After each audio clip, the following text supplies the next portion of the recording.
Welcome to the Impact Learning Visionaries podcast, where we celebrate the unsung heroes of the learning and development industry. As always, we'll be bringing some laughter and a bit of fun along the way, but more importantly, you'll get some incredible insights, key lessons, and unique perspectives on everything related and possibly unrelated to training and development. Let's get this show on the road. Hi everybody, welcome to the Impact Learning Visionaries podcast. Today we have with us Liz Villani, who is founder of Be Yourself at Work, who are a global movement dedicated to creating a new narrative around the way we work, one that allows and encourages people to bring their authentic selves and see work as an opportunity to make their own unique difference. She's a creative mind behind the movement's innovative IAM product, which helps people define their character by understanding their values. And Liz also regularly features in Management Today, Metro, Glamour, and a range of workplace and people-focused titles in the UK and around the world. Liz, welcome to the show. Thank you, Jason. I'm really pleased to be here. So maybe just to kind of jump, that's great to have you.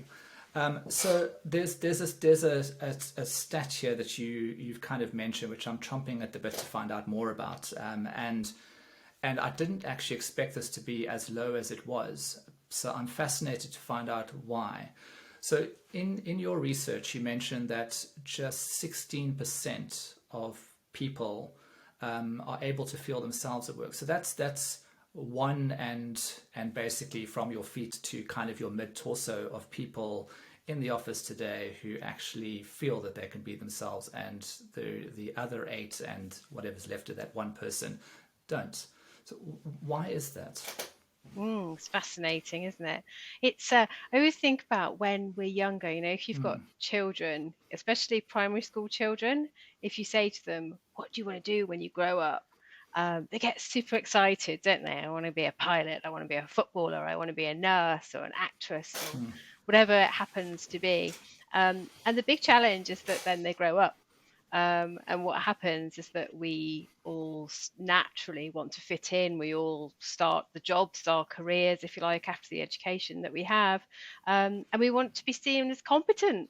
And so what happens is we start to, as human beings, we naturally start to mold ourselves to fit and conform to a workplace culture and be the person we think we need to look like, if you like, and sound like in order to be successful. And so what happens over time is that we move away from who we naturally are and end up with 2 personas. Often, most people have, this is me at home and my world personally, if you like, and this is me in my professional world and how I come across there. And so most of us get lost when it comes to being us and our values because we're so busy trying to get on in our careers and look successful. That's, in essence, the main reason we find that people just aren't being them. And many people don't even realize it.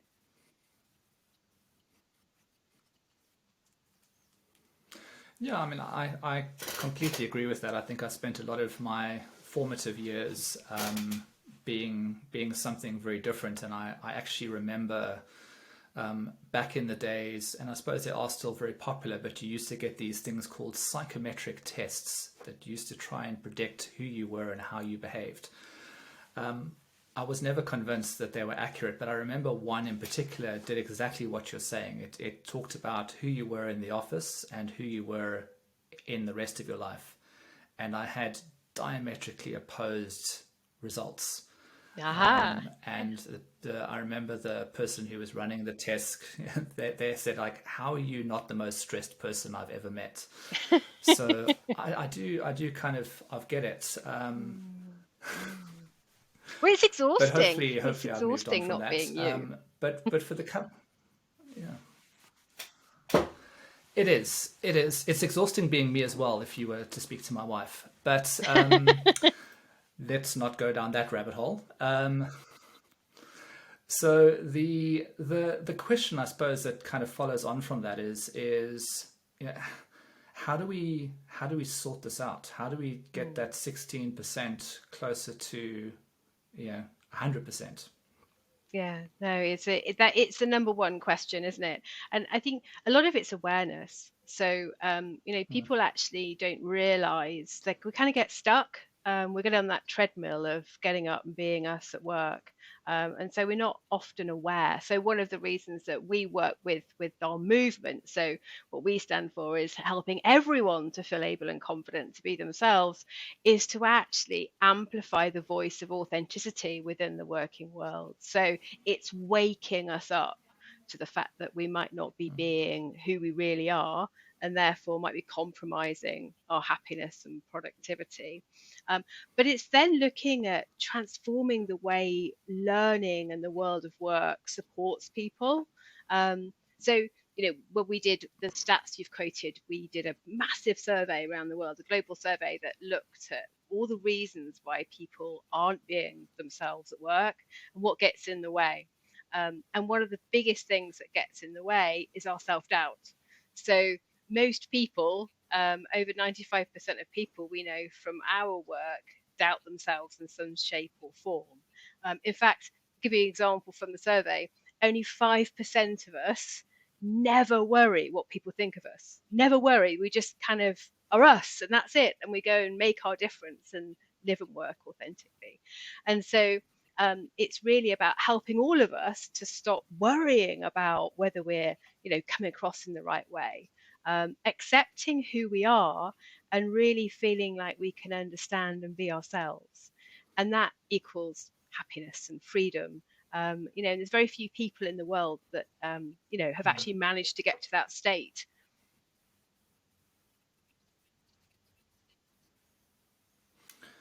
Well, other than the fact that I'm very jealous of that 5%, because I think I still suffer from imposter syndrome very often. I mean, what have those 5%? I mean, did you kind of explore what those 5% are doing differently? How did they manage to get into that space of actually just feeling more Yeah. confident? Was it the way that they were raised? Was it like, the nurture versus nature thing, I suppose? I think it's a real combination. And I feel like, I guess, a really good question. It's a really good question, Jason. I guess that's what I spend my life dedicated to finding out and bringing to everybody. And I think it's actually really clear, really clear. I think there are a few of us that are naturally born with a confident disposition, and have been loved and nurtured in a way that we naturally are pretty independent and strong. But for the vast majority of us, we can't tick all of those boxes. Most of us, have challenging upbringings or experiences that make us question our sense of self, that make us question whether we're good enough, are we loved, are we cared for, all of that kind of human experience that we all have. But there's definitely stages. And we talk about, obviously, be yourself at work. We would say the number one thing that everybody can do, first of all, is to understand more about themselves. So, if you're going to be really comfortable in you, then you need to know yourself, like yourself, accept yourself, including all of the challenges that exist within us, and then literally live and breathe that. The second thing I find as a pattern is that most really confident people who are in that 5%, they actually live really purposefully. They don't make things about them. They will naturally support other people, and they will naturally want to give and help other people. And when something challenging happens, they question it, they get interested in it, rather than having it kind of affect them to the point where they think, well, I must have done something wrong, or there must be something wrong with me.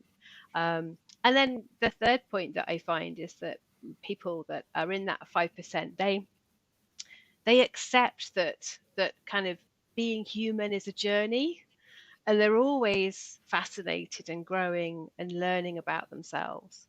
And part of that is actually that daily ritual of choosing to feel good about yourself, choosing to sort of think positively and having hope and dreams and aspirations. And it is a choice. Most of us don't realize that. We just let life happen to us. The 95% of us, we kind of we let people affect our energy, we get fed up with things, those kind of things. Whereas the 5% know they have a choice on what they think and reflect on.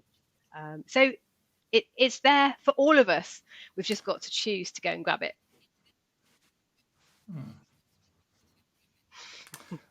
Sure, that's a big ask. So just maybe kind of taking a step back, I'm really interested, Liz, on how you ended up on this journey. I mean, what was your kind of road towards getting fascinated by this?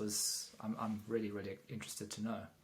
No, yeah, absolutely. I'm happy to share. So, um, I mean, see, my journey, I guess, for a lot of people in my space who are entrepreneurial and kind of don't feel restricted in their work, I had quite a challenging background. I've got quite a lot of lived experience, and I class myself as a successful, socially mobile individual as well. So, I grew up in poverty in a single parent family in the 1970s and 80s.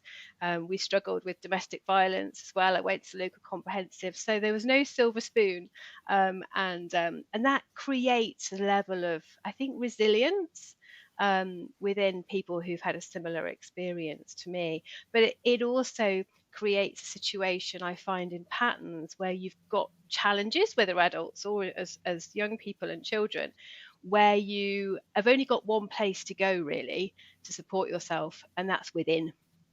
And so I guess what I did was really establish quite a strong relationship with myself, and then got fascinated that other people didn't.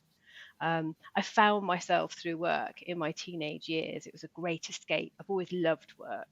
As a teenager, I worked in restaurants. I trained as a chef, just simple things that we do when we're in our teens. But I realized that in those situations, I could be me. Nobody was telling me what to do or who to be, or what to write or what to learn. I could actually see that I could make people happy, just by the things that I did and the things that I said. So I kind of fell in love with work. I went to university in Manchester, and then I started my corporate career. So I spent my 20s in a big retailer, and I was fascinated by how people changed and adapted, and really interested. My dream growing up was to work as a food buyer. People of our age, no offense, might remember the man from Del Monte, where he went and sourced lovely oranges for us all to drink in our breakfasts. And I had this dream that if I could influence what you put in your fridge or in your cupboard, I could make you happy, and I could do that en masse for thousands of people. So that was kind of my inspiration. And when I was in that role, which I absolutely loved, I spent a lot of my time in people, helping the teams there think about how they develop people. And I realized that there were patterns of behavior as I looked around my world. I traveled the world in that role too. So I went to Australia, I went to the US, and traveled quite a lot. So I was really lucky to experience different cultures. And I saw that the patterns were the same. The light can go out of our eyes sometimes when we are exhausted and in that world of work. And so I was really inspired to think about how we could develop ourselves in a different way, and how the world of work, coming back to my teenage experience and my love of my role in my 20s, could actually be an enormous positive, a chance in our lives, maybe even the only door, the only window that we actually get to choose what we do.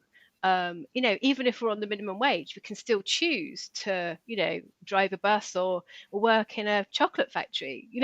Both can be enormously rewarding.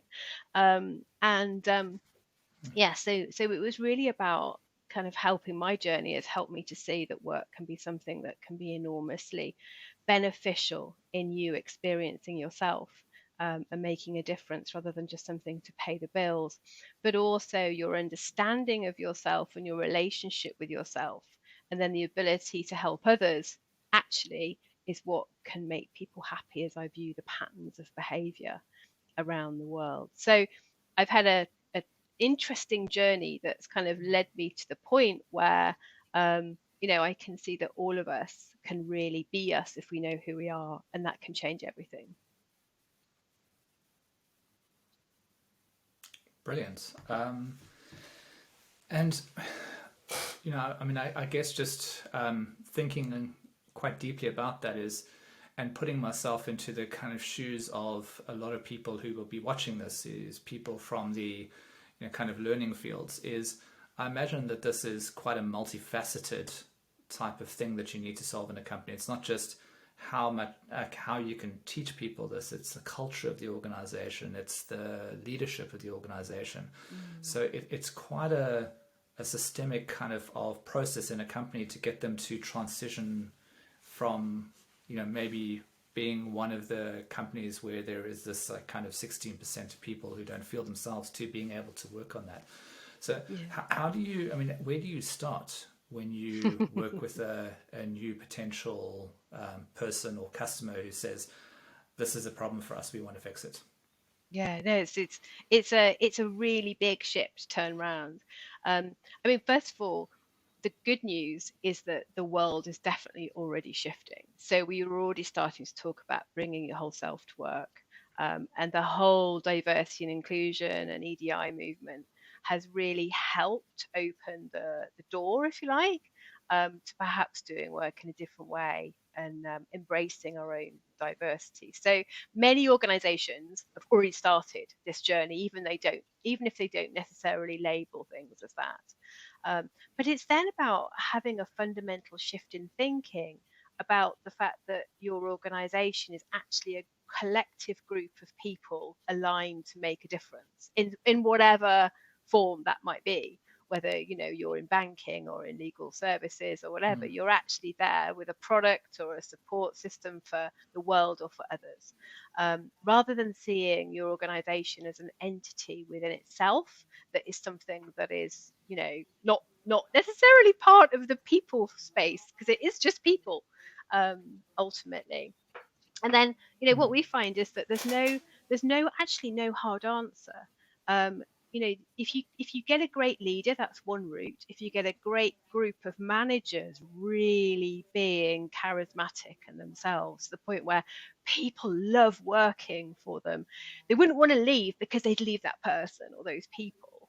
And then giving everybody the chance to understand who they are, their values, so that they get the chance to really be themselves, and start that journey. So you'll have people in your life, Jason, where they'll walk in a room and people notice people, and hopefully for a good reason, not for a negative reason. Not that not guy. the not that guy. Not that. Oh no.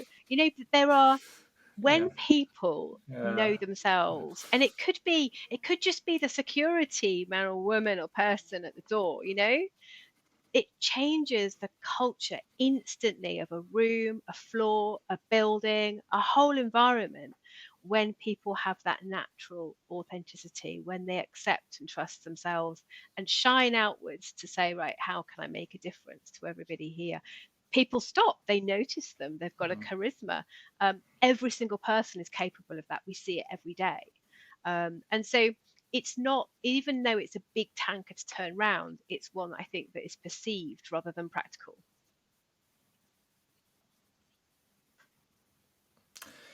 And I'm assuming that there's a lot of work that needs to be done on an individual level, not just inside the organization. But I can imagine one of the biggest challenges is people almost acknowledging to themselves that A, they don't feel themselves at work, and B, that they feel safe enough to admit that inside the organization. Is that correct? Well, I don't think people necessarily need to admit it. I don't think I would ever want to turn around to my boss and say, I don't know myself and I'm not being me. I think I'd feel a bit needy if I did. I think it's more of Okay. a recognition for you as an individual, to kind of think, well, actually, who am I being here? How am I behaving? It's interesting coming into this podcast. One of the questions that Karen and yourself posed to kind of reflect on ahead of the podcast was, what are you reading right now? And one of the things that I'm reading is a book called Courage, and it's about the joy of living. Dangerously is what it's called. But by dangerously, what it means, it's by Osho, Osho, if anyone wants to look it up. It's actually a brilliant book that is just designed to encourage us all to accept that if we live in a permanent state of discomfort, then we accept that things can be challenging and changing, and we have more of an adventure, and it is ourself that then is our anchor rather than the world around us giving us comfort.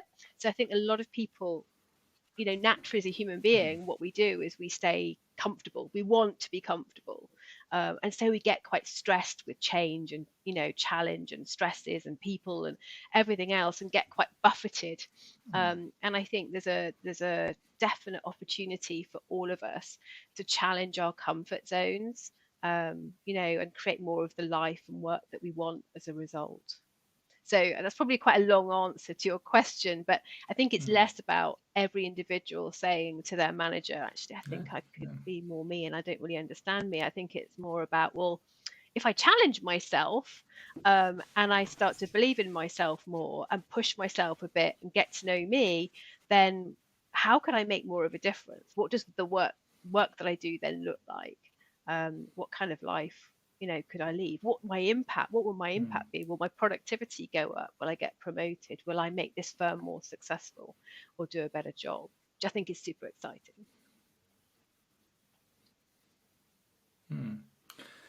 And in terms of just looking at the basis for this kind of being yourself, I imagine there's a lot of different kind of blended types of frameworks that you're using, like everything from positive psychology to psychological safety to all of the other probably phrases and things that have come out.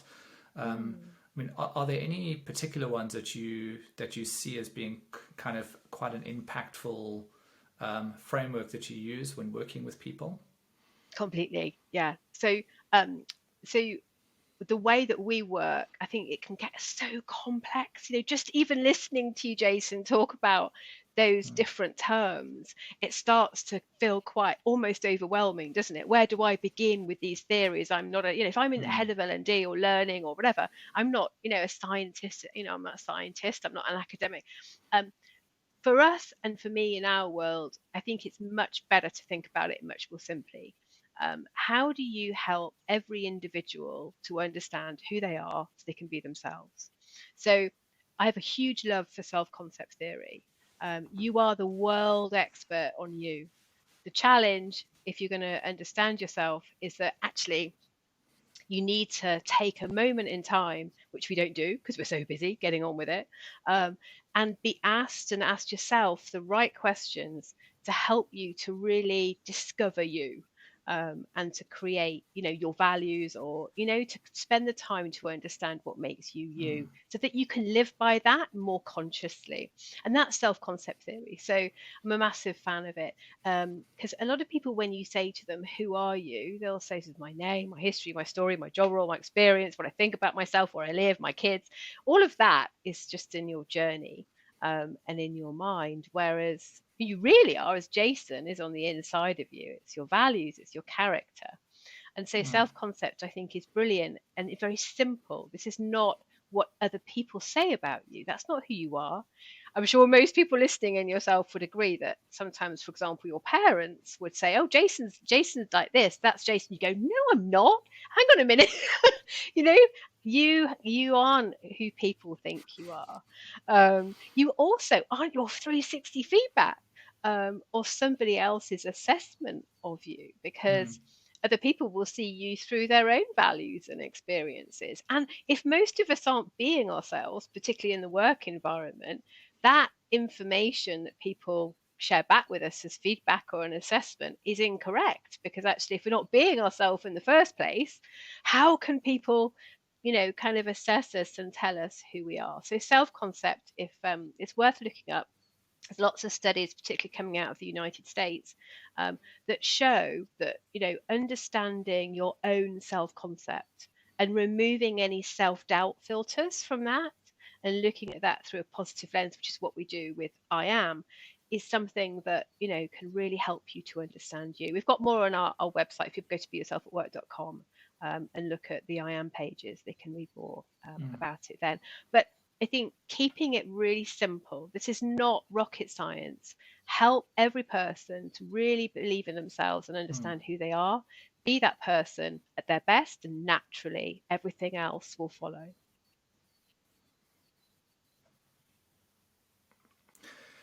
And is there any correlation between the kind of concept of being yourself and fun, and just actually being able to have fun, Yeah. be it in the I office, be it in your personal life? Completely. I love that question. So you know how the Americans, they have a completely different meaning to the word fun, I think anyway. Here I'm in the UK, fun means laughter, basically. Fun means having a giggle, telling a joke, pulling someone's leg, those things. Whereas in the US, I think they have a much better definition of fun, which is more about actually, I'm just enjoying this. Whatever I'm doing and whoever I'm being, this is fun. It's something that I'm really enjoying. So people are their happiest when they're themselves. And they connect with people that help them to be themselves. So absolutely, I mean, we measure it when people know who they are and their values. We get an 88%, they report an 88% impact on their positivity and happiness, their fun factor, because they're being them. Totally correlated. Yeah. You must find that when you're meeting And I mean, friends and you family. mentioned the 88% statistic. Yeah. Absolutely. But I just wanted to I wanted to understand, because the measuring being yourself, I can imagine, is possibly quite a subjective exercise, because often you tend to kind of, I imagine you can only do this internally, really. But you mentioned the statistic of 88%, so clearly you're measuring something. If I was doing this type of work and working on the cultures and working on kind of trying to get people to be their authentic selves at work, how would I go about measuring the efficacy of the work that I'm doing? Yeah, no, it's a really good question. So it really is about understanding what the key measures are that actually create the environment within people, within teams, and within the business that correlates to higher productivity, positivity, happiness, and that open, bring your whole self to work, culture. So there are a number of things you definitely want to measure. The first thing is levels of confidence. So levels of confidence, how much do you believe in yourself? How much do you worry about what people think about you? Similar questions that we asked in the Be Yourself at Work survey. How much do you feel like you can be you? Do you understand who you are? Do you feel like you can be yourself with your manager? How happy are you? How often, if you give us a percentage, do you become negative throughout your days? There are things that you can measure, that you can ask, the teams in your organization, and then you can start to build. I mean, people think it's fluffy, which drives me nuts, because actually, this is fundamental science, where actually if you can shift the cognitive thinking within your brain to be more positive about yourself, your environment, and others, it's proven that actually you can think faster, you can be happier, you can make more of a difference, much more productive. So taking these measures and then building in some of that content into the learning and development that you actually administer, whether it's through e-learning and great organizations like you run, Jason, but also, with coaches and with internal development programs to help people to have more confidence and to understand their values, their I ams. So yeah, there are definite measures that you can look at. Brilliant. And you touched on almost the next question is how much of your work involves, you talked about e-learning and maybe more of that kind of practical type of like rote learning versus coaching, because it sounds to me that this is probably more of a coaching journey than it is possibly like here's some stuff you need to kind of learn. Listening. What is the balance there? Yeah, no, it's a really good question. And I'm going to have to answer it, but you're going to go, oh, Liz, you sound like you're trying to sell your I am for LMS now. But this is exactly why we did it. So you're absolutely right in that traditionally a coach or a coaching environment would help somebody to reflect more within themselves for their answers and what they're doing and who they are. Absolutely right. But what we found, because I've always believed it, is that actually there is a scalable methodology using technology that actually at scale can help people to have that experience without the expense of coaching for everybody, because it's just not possible to do that. What we do is we have a set number of questions that we ask people to ask themselves and respond to on in-house LMS, so that actually you move through a process that automatically in half an hour creates your values, creates your I am, and gives you tips on how to use them. So it's coaching techniques, but actually all we need to do is use those coaching techniques on ourselves. We just need the help with the questions, which doesn't have to come from a coach or a human. It can actually come from technology, like the world that you're in. Yeah. So sorry if that was So it's almost like a kind of blatant keeping a advert. pulse survey on the business. A pulse survey, Oh, yeah. that's all right. You heard it. You heard it here first, folks. Go and check out. Yeah. You did ask me. I did.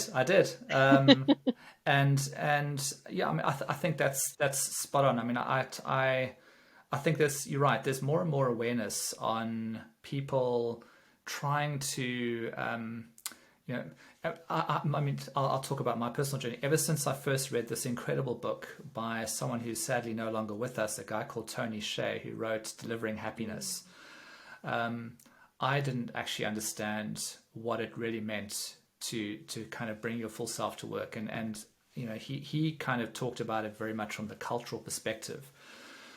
But you know, I can attest to how difficult it is, and I empathize with everybody who's kind of having to create these inclusive cultures where everybody can show up every day and be themselves. And it's not practical that everybody shows up every day and is themselves, but you kind of hope that, you know, after 100 days, that more days they've been kind of comfortable showing up as themselves than not.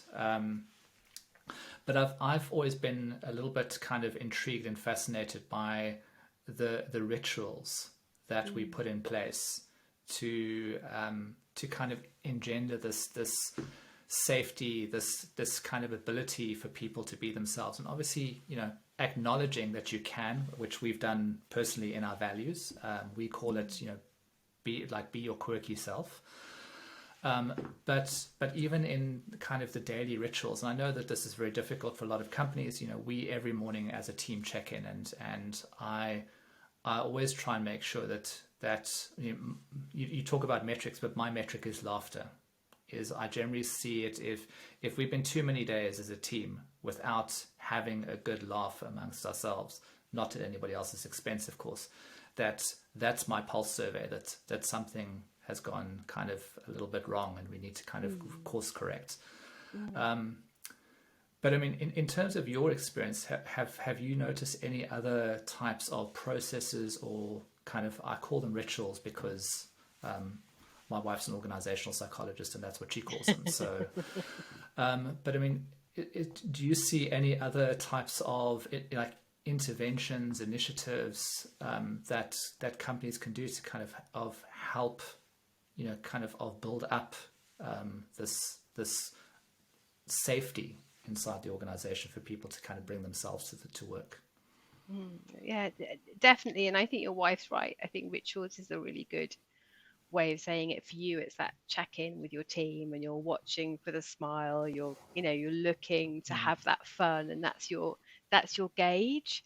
And what's wonderful about that is that it does two things. It connects you with everybody, you know, and it aligns that lovely sense of belonging and team and humanness at the beginning of the start of each day. So it's a great ritual for everyone to learn from and reflect upon.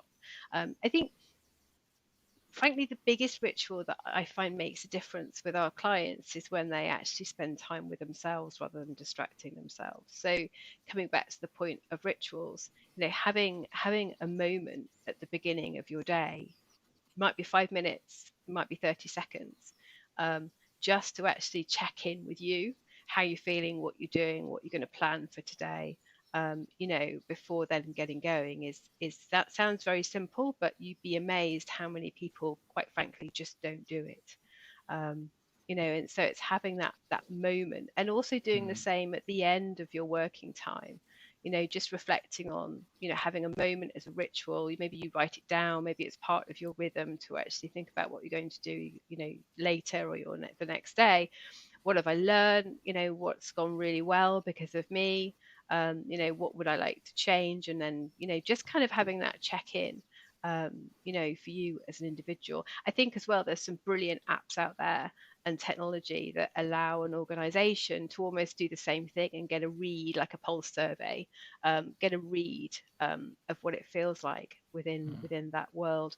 But I think for any organization, if there is never a moment where you come together regularly, then that should be a really clear signal that you're not creating an environment necessarily where people can feel like they belong and feel safe enough to be able to be them. So I think there are rhythms and rituals for managers and leaders and whole organizations, whether it's recorded podcasts or a quick message or a 5-minute team meeting at midday every day or whatever, that most leaders we know completely underestimate. So many people we know as leaders have to remind themselves to give people feedback or to encourage people by putting sort of ding dongs on their phone or reminders in their calendar, because we're all so busy, we're just human. But yeah, definitely. I think team time together, organizational communication time together, coming in and checking with yourself, are all great examples that actually don't cost lots of money or take lots of time, that can really make a big difference. Yeah, and you touched on one there as well, which I think is also equally important, is recognition.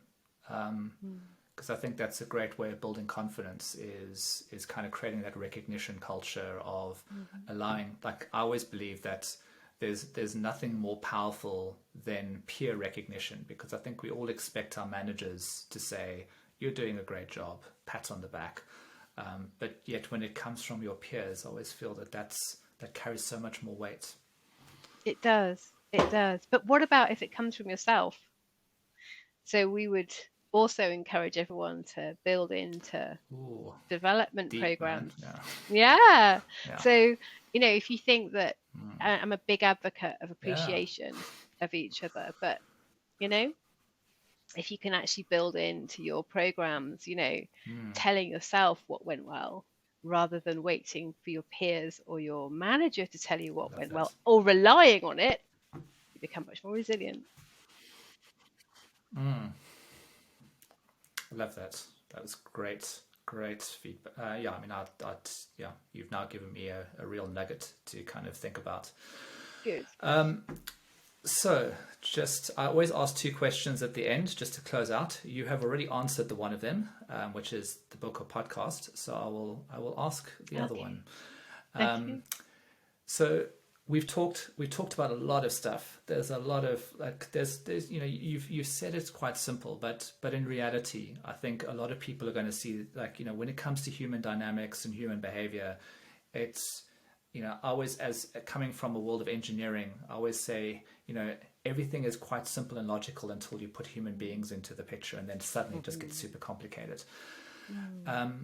So if other people were going on this journey, and if they were kind of looking to tap in from your incredible wealth of experience, obviously they can go to your site and you'll be yourself at work and look at your I am frameworks. But what's the one piece of advice that you would give, other leaders trying to go on this journey or make an impact in this space or with their teams?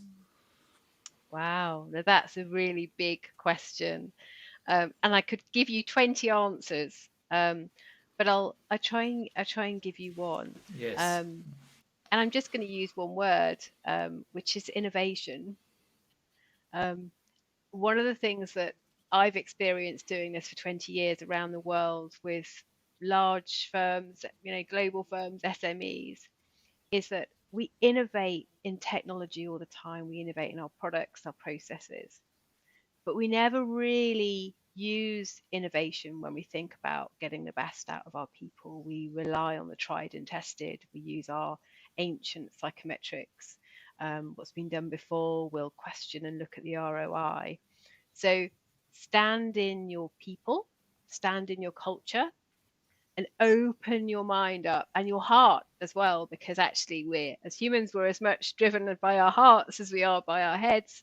And just question and innovate, because it's actually really, really rare that innovation in the people space happens within organizations. So you can be the starting point of that.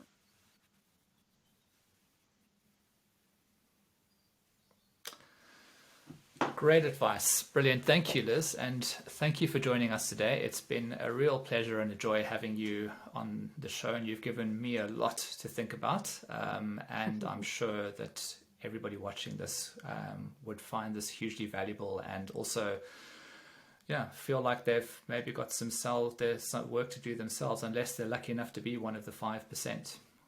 Absolutely. We can all choose to be. You keep being you, Jason. That sounds like a Dr. Seuss recommendation. Be the US you can be. There you go. All right. Thank you, Liz. You're welcome. Hey, thanks so much for joining us for this episode of Impact Learning Visionaries. If you found it interesting or helpful, please subscribe by clicking on the button down below so you don't miss our next one. Also, be sure to check out our Reality Bites blog for more information on how technology is aiding in learning development. Links are all in the description below. Go check it out. Thanks a lot. Bye.